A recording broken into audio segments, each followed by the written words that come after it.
بلال رضی اللہ تعالیٰ عنہ حضور نبی کریم صلی اللہ تعالیٰ علیہ وسلم کے وصال مبارک کے بعد مدینہ المنورہ سے تشریف لے گئے، اور ایک مرتبہ حضور نبی کریم صلی اللہ تعالیٰ علیہ وسلم نے حضرت بلال کو خواب میں اپنا دیدار نصیب فرمایا۔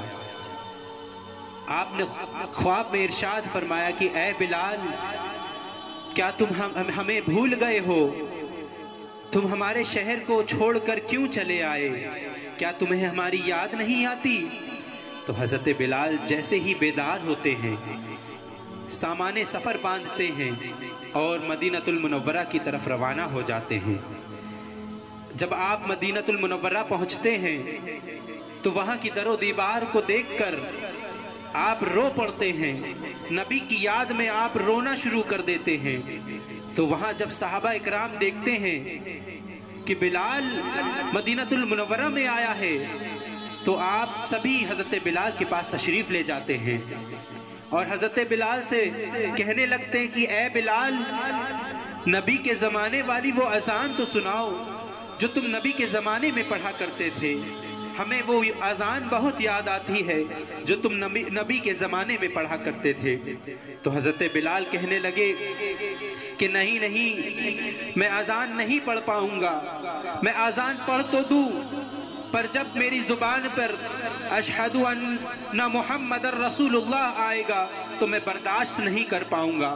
میں اپنے نبی کو جب اس کلمے کے پڑھنے کے وقت سامنے نہیں پاؤں گا تو مجھے یہ برداشت نہیں ہوگا۔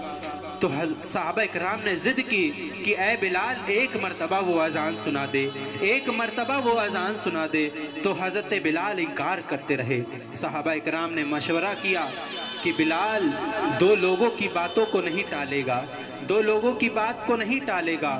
تو تمام صحابہ اکرام حضرت حسنین کریمین رضی اللہ تعالیٰ عنہما کے پاس تشریف لے جاتے ہیں اور ان سے عرض کرتے ہیں کہ اے نبی کے نواسو، بلال مدینہ المنورہ میں آیا ہے، آپ اس سے فرمائش کیجئے کہ وہ ہمیں نبی کے زمانے والی اذان سنا دے جو وہ نبی کے زمانے میں نبی کی حیات میں پڑھا کرتا تھا، ہمیں وہ اذان بہت یاد آتی ہے۔ تو حسنین کریمین بلال کے پاس تشریف لے جاتے ہیں اور فرماتے ہیں اے بلال، نانا جان کے زمانے میں جو تو اذان پڑھا کرتا تھا وہ اذان ہمیں سنا دے۔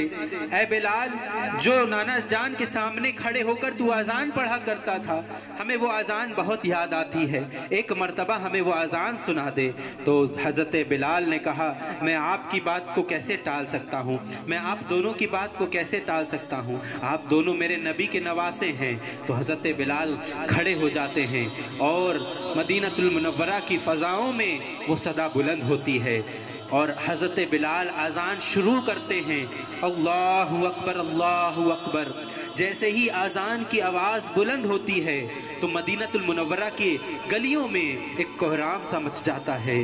عورتیں اپنے گھروں میں روٹیاں پکا رہی ہوتی ہیں تو وہ روٹیاں پکتی رہتی ہیں، عورتیں گھروں کو چھوڑ دیتی ہیں، جو بچے کھیل کود میں مصروف ہوتے ہیں وہ کھیل کود چھوڑ دیتے ہیں، سارے نوجوان، بوڑھے، عورتیں، بچے سب مسجد نبوی کی طرف دوڑ لگا دیتے ہیں کہ نبی کا مؤذن آ گیا ہے۔ نبی کے زمانے میں جو اذان پڑھی جاتی تھی وہ اذان وہ مؤذن کے زبان سے پڑھی جا رہی ہے۔ تو بچے اپنی ماؤں سے کہتے ہیں کہ اے امی جان، نبی کا مؤذن تو آ گیا ہے پر ہمارے آقا کہاں ہیں، ہمارے آقا کہاں ہیں؟ حضرت بلال اذان پڑھ رہے ہیں، اللہ اکبر اللہ اکبر، اشہد ان لا الہ الا اللہ، اشہد ان لا الہ الا اللہ۔ جیسے ہی حضرت بلال یہ کلمہ پڑھتے ہیں، اشہد ان محمد رسول اللہ، آپ بے ہوش ہو کر زمین پر گر پڑتے ہیں، آپ بے ہوش ہو کر زمین پر گر پڑتے ہیں۔